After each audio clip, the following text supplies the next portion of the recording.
This is a very interesting and powerful breathing exercise. And what I'm doing is breathing with a restricted throat.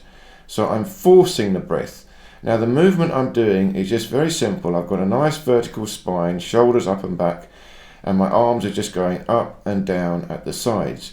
So I inhale, lifting the hands up, exhale, pushing the hands down. And as I inhale, I'm pulling in the belly, breathing deeply into the back of the ribs, lifting the shoulders up and back. And as I breathe out, I'm squeezing with the back muscles down, keeping the elbows behind, and trying to keep the shoulders still up and back, even when the hands go down.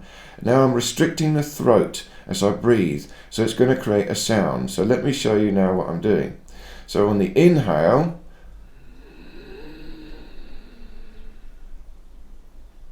and on the exhale. So the inhale is called dragon's breath, making this sound as I'm sucking the air.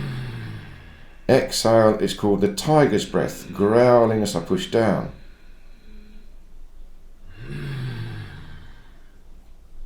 You see, you've got both. On the inhale, I'm also pulling up the pelvic floor, sucking the energy in and up. And on the exhale, I'm releasing, pushing down, but squeezing the belly tight, squeezing the back muscles tight, releasing the pelvic floor a little bit. I'm creating a movement of energy up and down with the breath, but because I'm restricting the breath, it becomes more powerful. So now I'm just working on the dragon's breath, and relax on the exhale. Inhale, sucking through the restricted throat, making the sound. Exhale, just relaxing. So now this will really feel like you're pulling energy up through your body. Now the other way,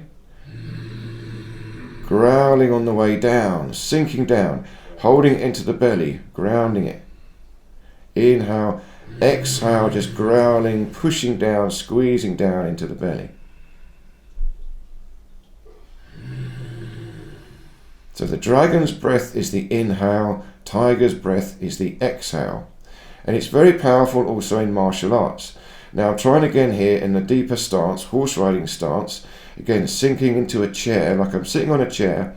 Nice vertical spine, hold the belly in. Now we're doing two together. Dragon's breath and tiger's breath. Inhale, sucking in through a restricted throat. Exhale, growling, pushing down in a restricted throat. Now also clawing the fingers. So on the exhale, again, look, shoulders up and back, squeezing with the back muscles, squeezing with the belly, squeezing with the tiger's claw, and into the growl. So the inhalation is a bit more relaxed, sucking in and up. And then the exhalation, growling, tension, squeezing into the tiger claw. And when I'm using this restricted breath, it creates a lot of power. I've got to use the internal muscles in the body, the rib cage, to actually breathe. And restricting the breath forces me to work harder. And I'm activating the whole tensegrity, trying to unify the whole structure together with the breathing and stretch and increase tension on the exhale. Stretching on the inhale, tensing on the exhale. So I hope this made sense. It's a very powerful exercise, so do be careful. Please do leave me any questions or comments, and I look forward to seeing you in any of these other videos here.